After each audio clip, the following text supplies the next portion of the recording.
A paz do Senhor a toda a igreja, amém? Que espetáculo, estava muito bem.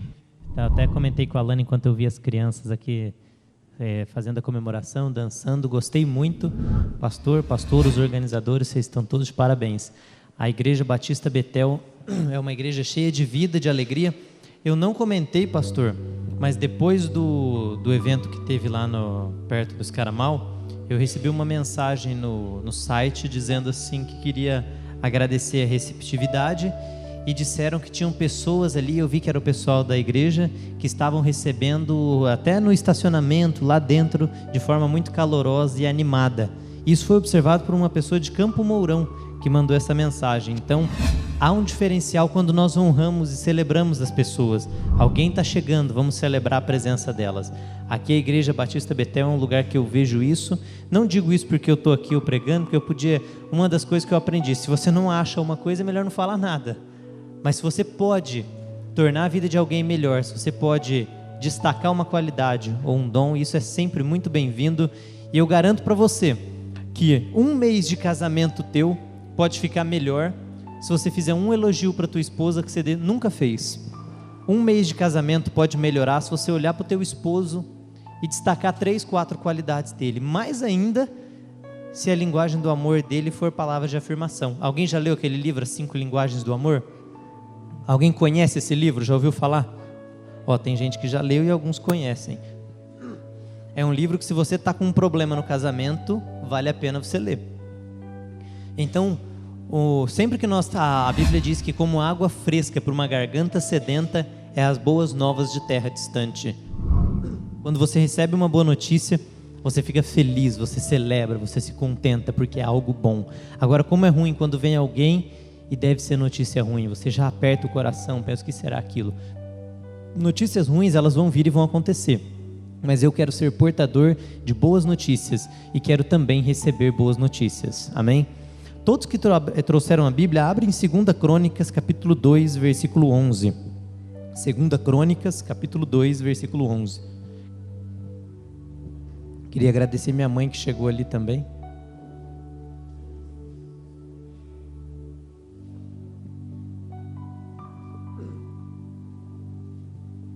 Antes mesmo de fazer a leitura, vai abrindo aí 2 Crônicas 2, 11.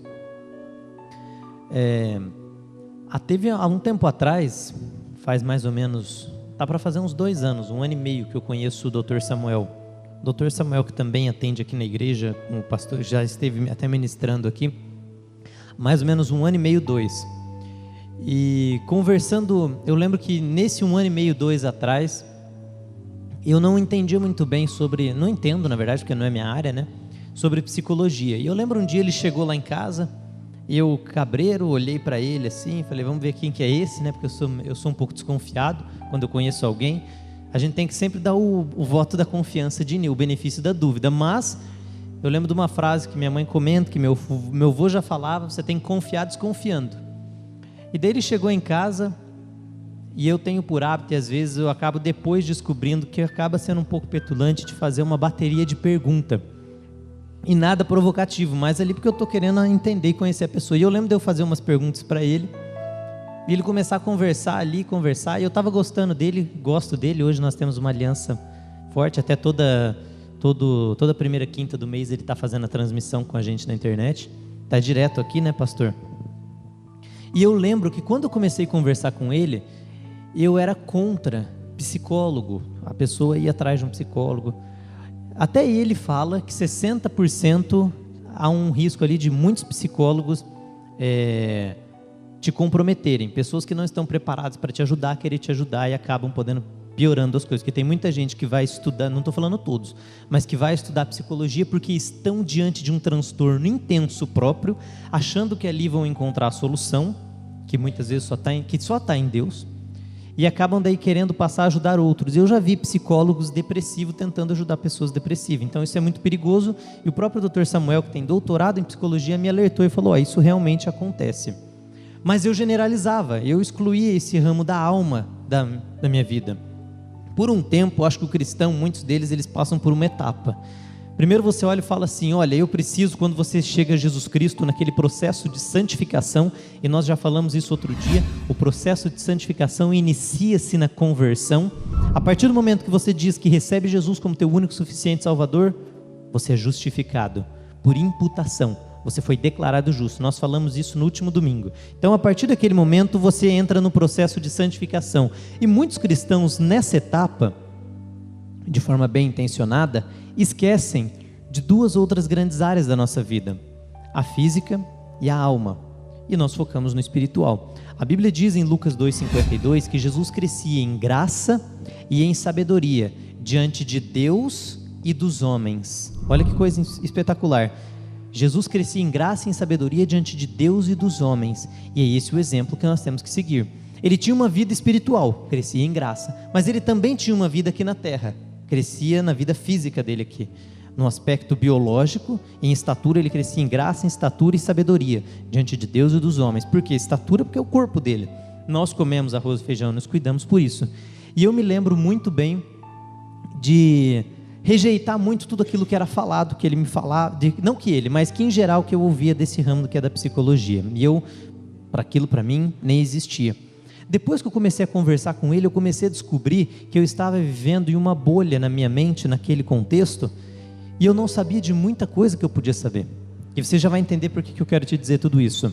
Nós não podemos esquecer do aspecto espiritual, que é o mais importante, porque a Bíblia diz: de que adianta ganhar o mundo todo? Ou seja, você está bem com a tua alma, você está bem com o teu corpo, mas você vai para o inferno. Não adianta nada.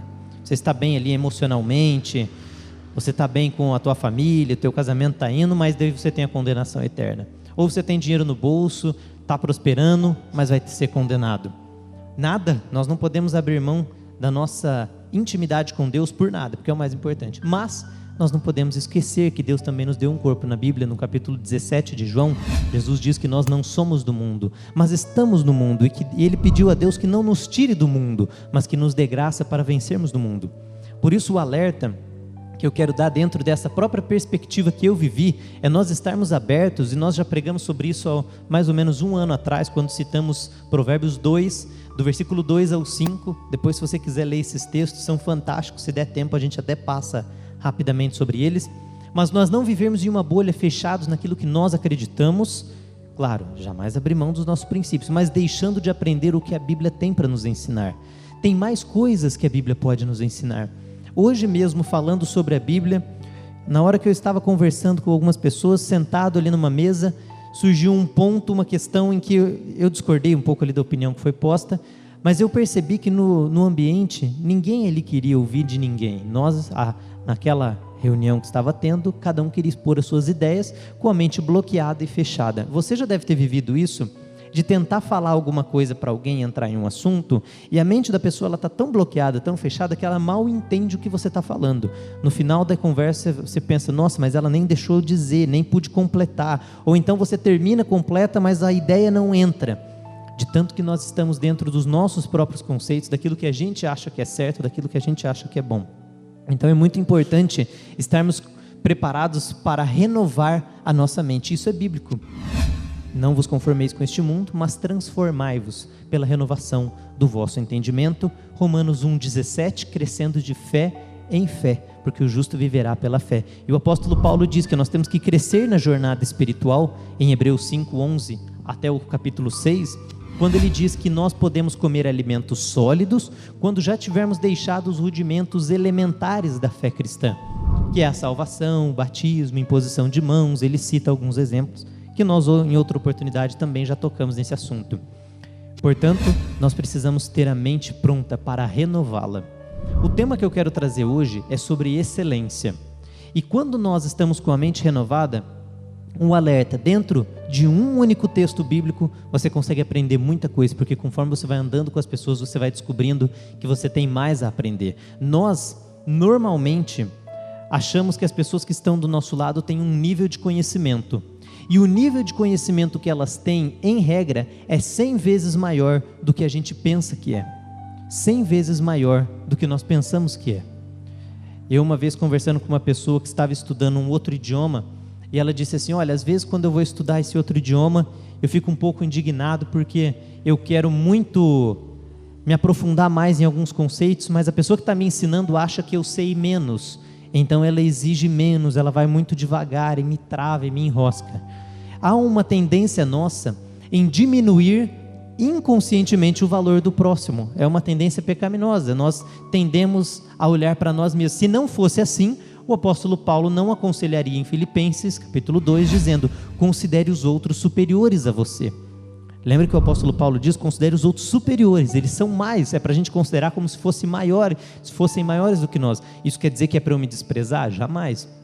Nós temos o nosso valor, temos inclusive que discernir quem são pessoas boas e quem não são, porque daqueles que não são, a Bíblia diz: lança fora o escarnecedor e vai acabar a contenda. Então elimina o mal, anda com os sábios e será sábio. Então procura pessoas boas para estar do lado delas, mas nós temos que ter essa mente aberta. E dentro de excelência, olha o que nós podemos aprender. Depois de você ouvir toda essa mensagem, lembra do começo, está com a mente aberta para um novo horizonte, para algo novo que a palavra de Deus nos tem. E eu te garanto que pela Bíblia nós estaremos mais próximos da compreensão do conhecimento do Senhor. Provérbios 2, do 2 ao 5 diz isso. Olha o que diz 2 Crônicas, capítulo 2, versículo 11.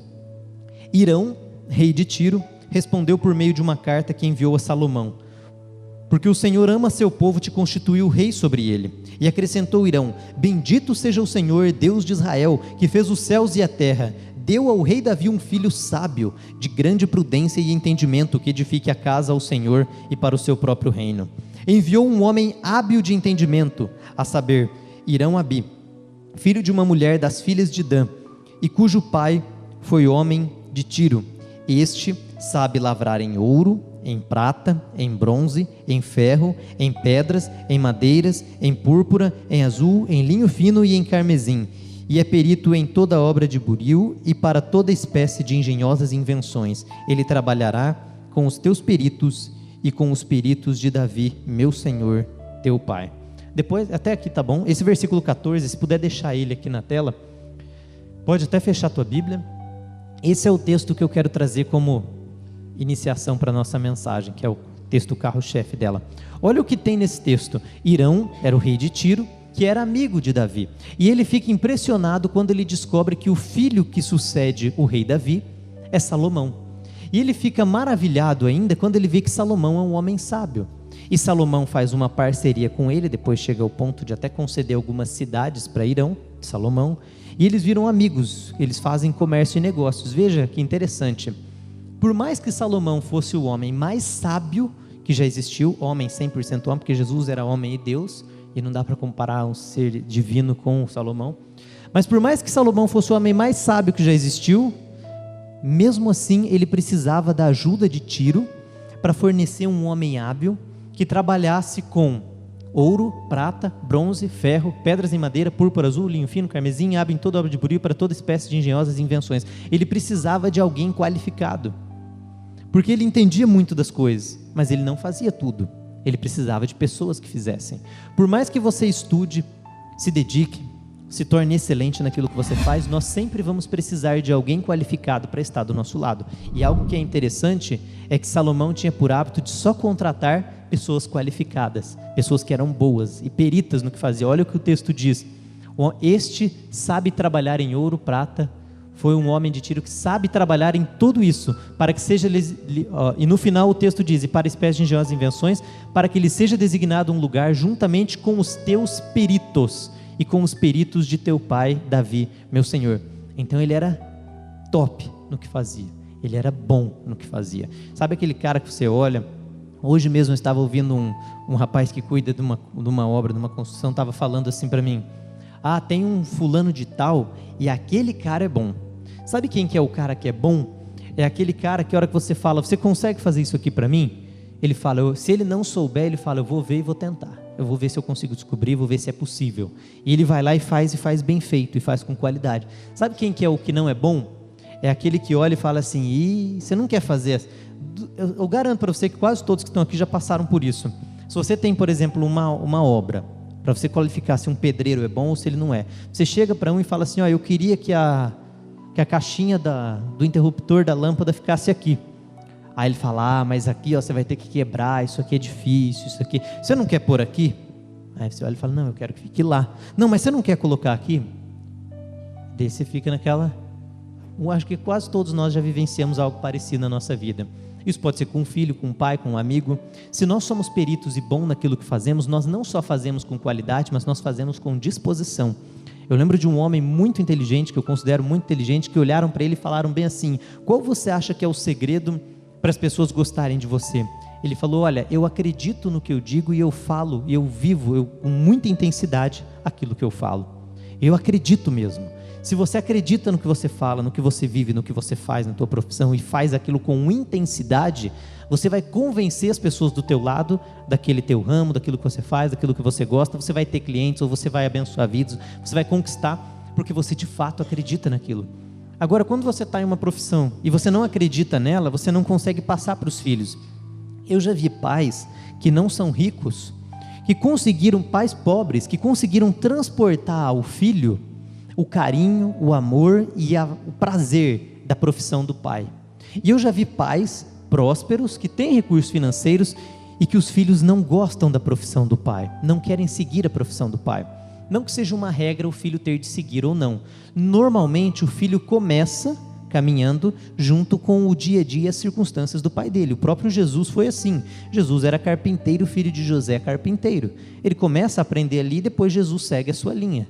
E é mais ou menos isso. Agora, se você chega em casa do teu trabalho todo dia reclamando, dizendo, mas que dia cansativo, eu não suporto essa profissão. Aí alguns pais até falam, olha filho, eu não quero isso para você. Você não devia estar nessa profissão. Você está no lugar errado. Ou tem alguma coisa, ou você está precisando do Dr. Samuel, né? Ou você realmente está na profissão errada e está precisando pedir direcionamento para Deus, para onde é o teu desígnio, o teu chamado. Muitos estão no lugar certo, mas estão sem inspiração, porque não estão criando as motivações corretas, estão com pessoas erradas, estão lendo, ouvindo, falando e vendo o que não deve e aquilo que não agrada a Deus. Então você pode estar no lugar certo, você pode ser um peixe e estar dentro do aquário, mas se a água estiver suja, você vai passar mal. Você pode estar onde Deus te escolheu, mas se você não tiver com a inspiração correta, com a motivação adequada, com as pessoas certas, falando o que deve. Quantos não são os cristãos, e até nós falamos isso há 2 mensagens atrás, que vivem de forma completamente desregrada espiritualmente e acabaram se acostumando com o pecado. O título da mensagem foi Não Trivialize o Pecado. E quantas não são as pessoas, os cristãos, que já o fizeram? Se nós não estivermos motivados e vivos naquilo onde estamos fazendo, nós não vamos fazer com qualidade. Agora olha quem é o homem que o rei enviou para Salomão. Filho de uma mulher das filhas de Dan, cujo pai foi homem de Tiro. Sabe trabalhar em todas essas capacitações e é um perito. Se eu e você quisermos nos destacar aonde Deus está nos colocando, nós vamos precisar seguir esse exemplo. E eu tenho uma dica para você. Se você se lembra, até antes de contar isso, há mais ou menos 1 mês atrás, faz 1 mês, acho que faz exatamente umas 3 semanas, 3, 4, quase 4 semanas. Eu estava em Curitiba e eu cheguei lá, eu tinha uma padaria, e essa padaria era de uma mulher vinda da Síria. E eu fiquei intrigado, do Líbano. E eu fiquei intrigado com a história dela, porque o meu sobrenome é Bichara, e Bichara é do Líbano. Aí eu vi ela dentro da padaria, 1 mês atrás, e eu vi que o sotaque dela era diferente, e ela estava com aquelas roupas assim, parecendo muçulmana. E eu perguntei para ela, viu, faz quanto tempo você está no Brasil? Ela, eu vim em 2006. A história dela é parecida com as do meu tataravô, meu bisavô, que veio fugido do Líbano porque estava sendo perseguido. Muitos cristãos eram perseguidos lá, eles fugiram, alguns foram para os Estados Unidos, outros para a Europa, e muitos vieram para o Brasil. E lá o nome Bichara é igual ao nome Oliveira, que é muito comum. Quando eu vi ela, eu falei, nós somos Bichara. E na hora que ela falou, Bichara, é comum lá e tal. E ela chegou e eu comecei a conversar com ela, a gente estava conversando um pouco. Eu perguntei, faz quanto tempo você está aqui? Desde 2006. Ela falou, mas na verdade eu vim, voltei de novo. Aí eu perguntei, mas por que o Brasil? Ela falou, olha, eu fui bem afortunada, minha irmã foi para os Estados Unidos, mas talvez pelo contexto que eles viveram lá com os atentados nas Torres Gêmeas e tudo, ela falou, ela não se deu tão bem quanto eu. E eu perguntei, demorou para você aprender português? Ela não demorou tanto, porque eu falo francês, é uma mulher que você olha para ela, você não dá nada para ela. Ela falou, a gente estuda lá no Líbano, quando a gente é criança, a gente estuda o francês. Na escola a gente só fala, o árabe só fala em casa com os pais. Na escola eu estudo o francês e o inglês, então eu falo francês, inglês e árabe, e o francês é próximo do português, então eu aprendi rapidinho. Aí eu olhei para ela, uma mulher simples, e eu perguntei, tá, e quando você veio, você já tinha um emprego? Como que você começou? Preste bem atenção na comparação com onde a gente vai chegar nesse texto. Como é que você começou aqui quando você chegou do Líbano? Porque ela veio fugida, ela não tinha nada, ela nem veio com toda a família dela, ficaram muitos no exterior. Ela chegou em uma terra da língua que ela não falava, ela teve que aprender. Ela chegou em uma terra sem dinheiro, sem recursos, fugiu de uma guerra e ainda ali sem muita esperança, ela não tinha o que fazer. Aí eu falei, como é que você começou para poder estar aqui hoje? Porque ela tinha uma padaria no centro da cidade, num local bom, o aluguel ali deve ser bem caro, e eu fiquei pensando, nossa, como é que ela conseguiu desde 2006, e na verdade nem é 2006, porque ela voltou e depois voltou de novo. Então vamos imaginar em um período de 10 anos, um estrangeiro que fala outra língua, que não tem nada, que vem fugir da guerra, começa a vida aqui no Brasil e de repente tem uma padaria boa no centro da cidade de Curitiba. E muitos de nós estamos aqui no Brasil já faz um tempão, estamos batendo a cabeça para lá e para cá e não sai nada, e puxa, esperneia daqui e nada acontece. Por que aquilo aconteceu? Aí eu perguntei, como você começou isso aqui? Ela falou, quando eu cheguei, eu comecei a vender esfirra na rua. Ela começou pequeno. Veja um princípio bíblico que até o irmão Alexandre falou aqui para nós agora há pouco. Veja um princípio bíblico em funcionamento. Eu não perguntei se ela é muçulmana, eu acho que ela é muçulmana, eu não perguntei. Ela podia ser ateia, ela não precisava nem crer em Deus. Se ela fizer esfirra, se a esfirra for boa, se ela gosta de fazer esfirra e vender bastante esfirra, ela vai começar a se destacar. E se ela não for preguiçosa, coloca no texto, deixa esse meio no jeito que a gente volta nele, de Provérbios 24, 18, 16. Provérbios 13, 18.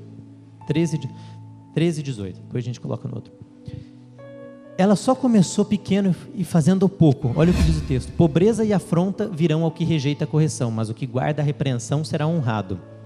24, 30 agora. Pobreza e afronta virão ao que rejeita a correção. 24, 30.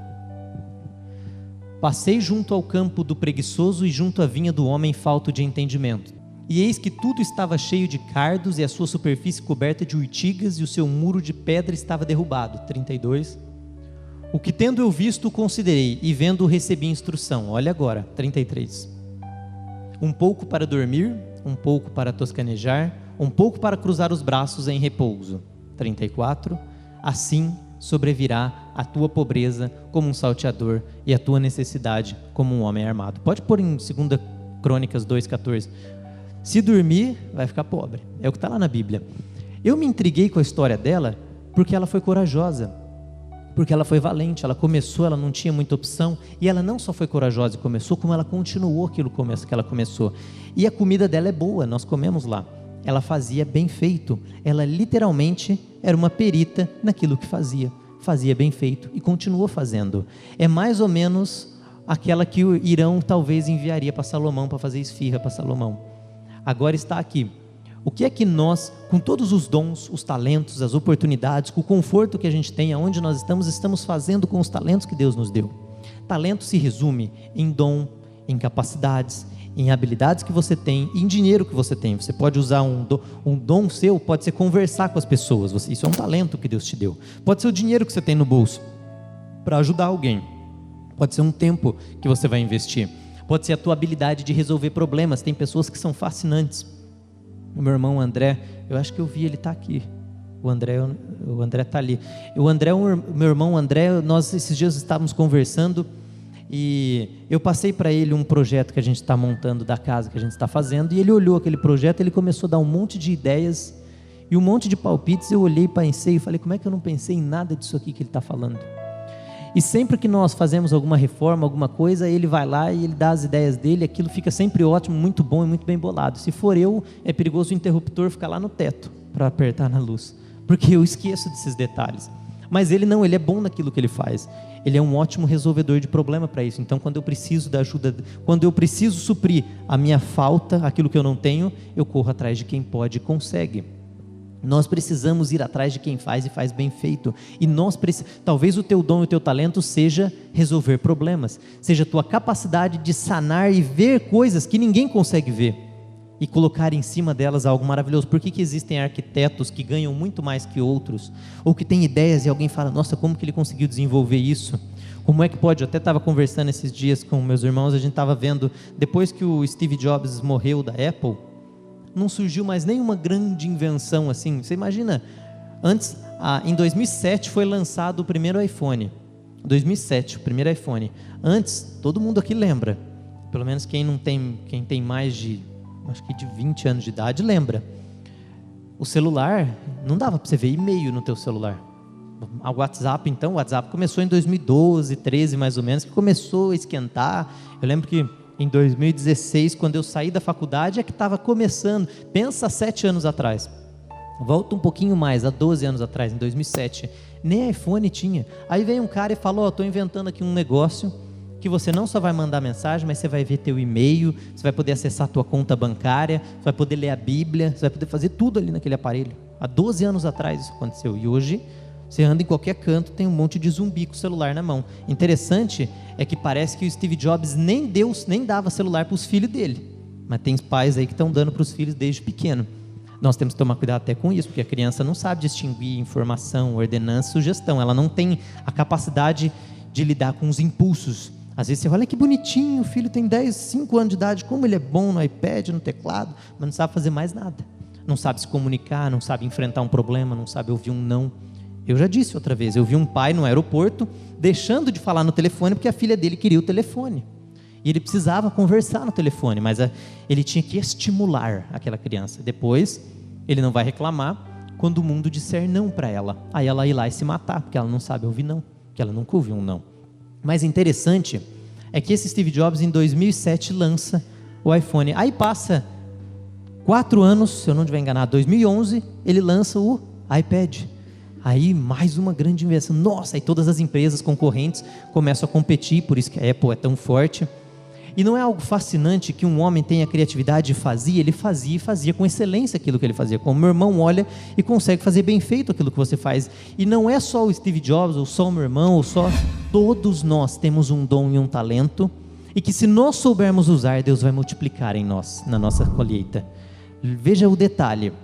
Aquela mulher que começou com a esfirra, ela não fez a seguinte exigência: olha, eu vou vender esfirra desde que eu tenha um ponto no centro da cidade onde todo mundo veja, porque senão não vou, vou gastar meu tempo, e eu não estou aqui para ficar pedindo esmola ou ficar vendendo migalha de pão, não. Já quero começar grande. Não, quem é fiel no pouco, no muito será posto. E ela começou no pouco, mas ela começou fazendo com vontade, com vida, e ela se destacou naquele campo dela. Nós temos que pegar as nossas habilidades e usá-las com intensidade, aqueles dons e talentos que Deus nos deu. Olha que interessante, tem algumas pessoas, eu gosto da parábola dos 10 talentos, porque para um Deus deu 1 talento, na ilustração da parábola, aquele senhor que Jesus ilustra em Mateus 25. A um foi dado 1 talento, ao outro foi dado 2 talentos, e ao outro foi dado 5 talentos. 1 talento, 2 talentos, 5 talentos. Quais foram os 2 bacanas da história, os legais, os que se destacaram, os que se deram bem? O que recebeu 2 e o que recebeu 5. Porque o que recebeu 1 foi lá, escondeu o talento, depois voltou e falou: está aqui o que é teu, Senhor. Você colhe onde você não planta, eu fiquei com medo, você é muito rigoroso, fiquei com medo de perder, está aqui, bonitinho o que você me deu. Servo mau, por que você não pôs no banco para render, e daí pelo menos eu teria com rendimento? Aí vem aquele que tinha 2 e dá mais 2, servo bom, entra no gozo do teu Senhor, você vai receber mais. E vem um, que é o que tinha recebido 5, apresenta mais 5 e ele fala: servo bom, entra no gozo do teu Senhor. Qual é a consequência do que ganhou 5? Eu contei a história do lado inverso, que começa com o que mais ganhou. Ele fala assim: olha, para aquele que tinha 1, e eu tomei do que tinha, dê para o que tem 5. Porque aí vem o texto: porque aquele que tem lhe será dado, e o que não tem, até o pouco que tem lhe será tomado, e vai ser dado para aquele que soube administrar. Essa parábola, além dela nos ilustrar que você tem que usar o teu talento para você multiplicar, e que você não pode esconder, e que isso se aplica para diversas áreas da nossa vida, tem um detalhe nela que às vezes passa despercebido. E o detalhe que muitas vezes passa despercebido é que o que ganhou 2 talentos não foi premiado com aquele 1 talento que o que ganhou 5 foi. Olha que interessante. Deus te dá uma oportunidade bacana. Vou trazer uma ilustração para o dia atual. Você está ali com uma família abençoada, você tem um bom emprego, você tem Deus, você serve a Deus, você tem uma boa igreja, você tem amigos. E você olha um amigo que tem menos do que você, que é o que tem 1 talento. e você é o que tem 2. Só que você também olha para o outro vizinho, o vizinho da direita tem menos. O vizinho da esquerda, você olha para ele, e ele parece, quando você olha para ele, que as coisas para ele estão indo melhor. Você fala, nossa, mas que interessante, a empresa dele é maior que a minha. Ou então, parece que ele fala melhor do que eu. Você ali olha qualidades que ele tem e despreza algumas das suas, foca nas dele.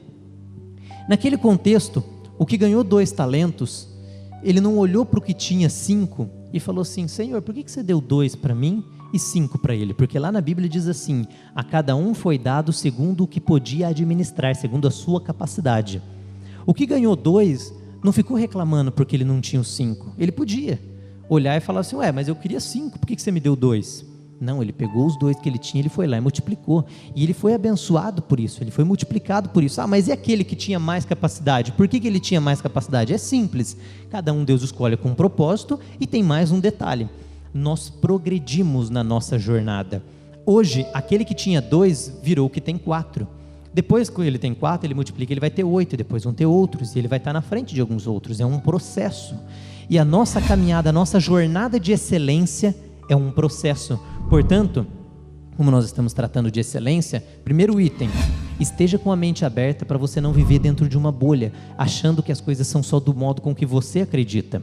De qualquer aspecto, em qualquer área, nas tuas emoções, na área psicológica, da psicologia, na área espiritual, na tua vida, na tua intimidade com Deus, como você interpreta a Bíblia e textos bíblicos, na tua vida conjugal, familiar, na tua vida financeira, na tua empresa, com teu filho, com todo mundo. A mente aberta, primeiro item. Segundo item, nós precisamos, depois que temos a mente aberta, nós conseguimos transformar a nossa mente pela renovação do nosso entendimento. Ao renová-la, nós passamos agora a dizer, eu quero caminhar em uma jornada de excelência. Eu quero que todas as minhas decisões sejam decisões com excelência, orientadas por Deus, para que eu possa ser como o perito que Irão enviou para Salomão. Eu quero ser, imagina você na tua empresa, tem 10 funcionários, será que se o teu patrão chegar lá e falar assim, vamos imaginar o pastor Aldanei aqui na igreja, tem bastante obreiros, bastante irmãos que ajudam, então vários tocam, imagina você no teu contexto, se o pastor Aldanei tivesse que escolher um daqui da igreja, para abrir uma outra igreja auxiliar, um braço da igreja batista, isso é uma hipótese, eu nem sei das viabilidades disso, mas abrir um braço da igreja e o pastor quer escolher um, que vai ser o braço direito dele, em quem ele confia financeiramente, espiritualmente, para ser um bom conselheiro, quem é que o pastor escolheria? Será que seria você ou não? Se não for, não é motivo de tristeza, para você olhar e falar, mas por que ele tem 5 e eu tenho 2? Não, você pega a posição que você está, os 2 talentos que você tem, e você multiplica eles por mais 2 talentos, e a partir de agora você está um passo à frente. A pergunta que nós temos que nos fazer é, como estou administrando os meus talentos, os dons e as capacidades que Deus me deu? Eu conheci um médico, muito bom, bastante qualificado no que ele faz, e ele tem muito conhecimento, já ganhou o prêmio nacional. Perguntei para ele assim, ele falou, eu dou bastante palestras, eu vou para tudo que é lugar do Brasil, e eu perguntei, você tem isso tudo registrado, você anota, você escreveu algum livro? Ele, não, eu não tenho tempo para escrever livro, não dá, porque meu dia é muito corrido, e de fato, ele de manhãzinha está viajando, é um cara bastante atarefado. Aí eu perguntei, você acha que você conseguiria? Eu lembrei de uma frase que eu ouvi, eu não lembro de qual, foi um homem que viveu na época de Abraham Lincoln, não sei se foi Thomas Edison, Thomas Jefferson, mas um desses homens famosos, eles soltaram uma frase que eu gravei ela na minha mente, e eu perguntei para ele, você acha que você conseguiria escrever uma carta por dia? Uma carta. Ele falou, eu consigo. Eu falei, então você pode no final do ano ter escrito um livro de 365 páginas. Ele parou, olhou para mim e falou, sabe que eu nunca pensei nisso?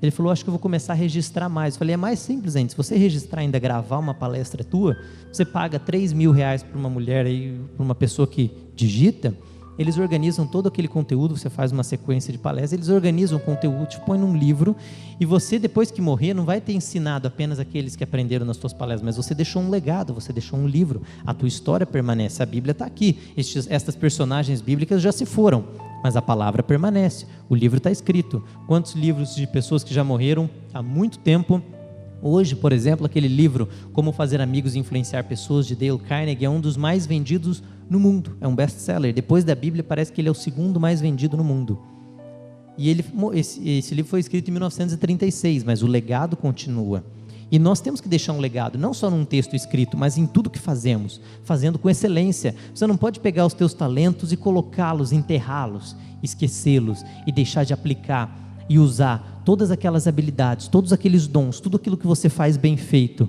porque Deus vai cobrar depois de você. Você pode perder de ganhar mais talentos, você pode deixar de progredir por não estar usando os dons, os talentos que Deus te deu. Estes dons, esses talentos, eles exigem a excelência. E como nós estamos tratando de excelência, agora eu quero encerrar a mensagem com esse tópico, com a parte de como fazer ser com excelência. Você já reparou que quando eu e você começamos a fazer algo, se você não tiver com ânimo para fazer aquilo, não sai bem feito? Ou se você tentar fazer rápido, sabe aquela frase, a pressa é inimiga da perfeição, não sai bem feito? Fazer com excelência exige paciência. Se você quiser fazer algo bem feito, você vai tijolinho por tijolinho, você vai pouco a pouco, colocando uma peça atrás da outra. E quando você consegue um passo após o outro, construindo, a hora que você olha para trás, você tem um edifício todo montado. E daí você fala, como pode estar tudo isso pronto, eu ter feito tanta coisa? Você todos os dias decidiu que ia ler a Bíblia, um capítulo por dia. Não, eu quero ler um pouco mais, eu vou seguir aquele plano de leitura. Você pega na internet, tem um monte. No final da tua Bíblia deve ter algum aí. Plano de leitura em um ano. 15 minutos por dia. Em um ano você leu a Bíblia inteira. 15 minutos por dia. Em um ano você tem a Bíblia inteira lida. Já teve vezes em que eu estava lendo a Bíblia e eu pensei, agora que eu estou lendo a Bíblia, eu vou anotar alguns textos que falam sobre a possibilidade, isso eu vou compartilhar, sobre a possibilidade de perder a salvação, porque tem pessoas que falam que não se perde, outros falam que perde, os que falam que não perde, falam que você sempre foi salvo, então você não perde, porque você, mas e quem não é salvo? Nunca foi salvo. Mas e quando aceitou Cristo? Não aceitou de verdade, então não foi salvo. É uma forma de ver, é uma interpretação. A outra não, diz que você é salvo, depois você peca, blasfema, vive uma vida dissoluta, desregrada, de concupiscência da carne e tudo mais, e perde a tua salvação. Com esse tópico na cabeça, eu lendo a Bíblia, eu falei, já sei o que eu vou fazer, já que eu estou lendo, eu vou todos os dias, eu vou destacar o trechinho que fala sobre isso e anotando. E eu fui anotando e eu encontrei muitos textos que falam sobre nós perdermos a salvação. Eu fiquei impressionado com o número de textos. Mas eu não ia encontrar, batendo numa busca Ctrl F, Ctrl L, pesquisando no Google, aqueles textos que eu achei, porque nem todos eles continham a palavra perder ou a palavra salvação. É um texto que te remete àquela ideia, mas que não estão com aquela palavra, ia demandar um tempo. Aí depois você olha e fala, por que custa tão caro um livro de um autor X? Porque ele levou anos de estudo, de pesquisa para chegar naquilo, mas foi passo a passo, foi pedaço por pedaço que ele chegou até lá. Um ponto importante, se você quiser fazer as coisas com excelência, não estabeleça alvos impossíveis, não estabeleça alvos que você não consegue cumprir. Não diga que amanhã você vai acordar 3 da manhã e fazer 2 horas de oração. Se você não está habituado, você vai dormir nos primeiros 15 minutos, se acordar, no dia seguinte vai falar, eu não consigo isso aí, desmotivou e não consegue dar andamento. O que nós temos que fazer? Fala, não, a partir de amanhã eu vou começar a seguir esse plano de leitura. Se você vê que você tem dificuldade, eu não consigo, eu vou ouvir então, eu dou play no carro, indo para o trabalho, na ida eu levo uns 10 minutos para chegar, mais na volta, mais 10, aí está quase finalizando a leitura, mais 5 em casa, terminou a leitura. Eu vou ouvir. Mas eu tenho um pouco de dificuldade com compromisso, então já sei, eu vou marcar com um amigo, um irmão da igreja, 3 vezes por semana a gente se encontra para fazer. Pronto, é um alvo pequeno, não é nada demais, mas que agora vai começar a te construir algo grande. Você já viu que impressionante que é o formigueiro das formigas? Você já viu o tamanhozinho dos grãozinhos que elas colocam? Eu fico até com dó, antes eu costumava destruir, hoje eu acho que eu tenho dó de destruir aquele formigueiro, de tanto tempo que leva para ela montar todo aquele negócio. É uns negocinho pequenininho, mas elas vão levando e fica grande. Quando nós começamos a criar hábitos, pequenos hábitos para engrandecer o nome de Deus, nós progredimos na fé, agimos com excelência e somos transformados. Nós progredimos na fé, agimos com excelência e somos transformados em qualquer aspecto de nossas vidas. Você pode aplicar isso na tua vida espiritual, que é a mais importante. Você pode aplicar isso no trabalho. Você aprendeu, por exemplo, que você tem que considerar os outros superiores. Você não precisa fazer muita coisa. Agora no teu trabalho, começa a tentar, pelo menos anota num papel para você não esquecer, deixa no bolso, coloca, fazer um elogio. Faz um elogio para o teu funcionário, para o teu cliente, ou para a tua esposa. Põe um alarme no celular se você esquece.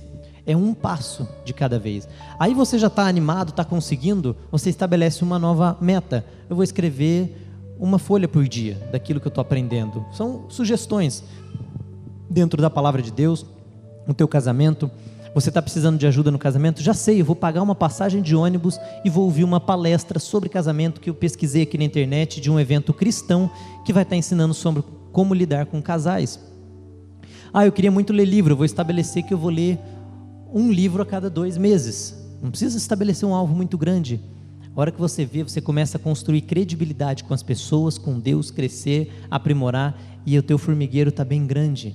E você se tornou perito naquilo que faz, porque nós só nos tornamos excelentes quando nós refinamos as nossas habilidades. Se você não refinar as tuas habilidades, você não vai se tornar perito. Esses dias eu comecei a fazer uns exercícios físicos, tinha que pular corda. Eu não conseguia pular corda, porque eu não refinei isso, mas eu falei, eu vou pular corda direito, eu vou treinar para pular corda, para conseguir pular corda. Então, se você quiser jogar bola, mas você não treina jogar bola, você vai chutar errado. Se você tentar pular corda e não pula corda, você não vai conseguir pular corda. Então você começa a falar, não, agora eu vou treinar. Se você não sabe, durante o tempo que você está dormindo, teu cérebro está aprendendo. Não sei se você se recorda disso acontecer, mas eu me lembro muito, isso acontece frequentemente. Se você pegar e começar a treinar um exercício físico, vou treinar, bater a bola para ela ficar batendo só com um pé, uma embaixadinha, e você fica ali tentando, de repente chega um momento que tua mente cansa tanto de tentar fazer aquilo, ou vou tentar escrever de um jeito, ou aprender um idioma, ou falar uma palavra, ou sei lá, qualquer coisa que você quer aprender de novo, uma informação nova para o teu cérebro, que exige a musculatura da tua mente ali desenvolver, os neurônios, dar uma fritada. Tem gente que não gosta de fritar neurônio, mas se você fizer um esforço, você vai ver que tem uma hora que cansa e parece que você está fazendo tudo errado e não aprende mais. Se você dormir, no dia seguinte você vai fazer aquilo com mais qualidade. Porque mesmo durante a noite teu cérebro está trabalhando, eliminando informações desnecessárias, colocando aquelas importantes. Portanto, se nós queremos nos tornar excelentes, nós precisamos refinar as nossas habilidades. Nós precisamos usá-las com excelência. Como que eu uso uma habilidade com excelência? De forma paulatina, pouco a pouco, mas com hábitos. Homens de sucesso continuam fazendo o que os fracassados fazem de vez em quando. Homens de sucesso continuam fazendo o que fracassados fazem de vez em quando. E qual vai ser a consequência? Quando for para ser promovido, é você que vai ser enviado. Quando Deus tiver que dar mais um talento, você vai ser chamado, vai prestar conta para Ele, você vai ter multiplicado os teus talentos. Como que isso pode ser de uma forma prática para o meu filho? Quando você menos esperar, teu filho vai estar te admirando. Teu filho vai ouvir os teus conselhos. Teu filho vai aprender com você. Teu filho vai te ajudar. Quando você menos esperar, o teu casamento começa a melhorar. Porque nós ganhamos as pessoas, de acordo com 1 Timóteo 4, com o nosso exemplo. Quando nós progredimos na fé se progride, se cresce, caminha-se. Romanos 1,17.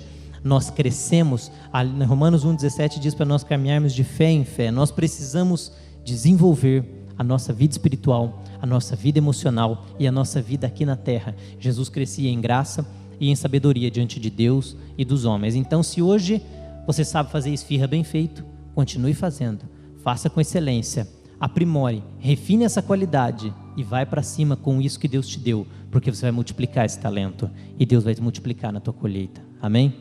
Vamos nos colocar de pé.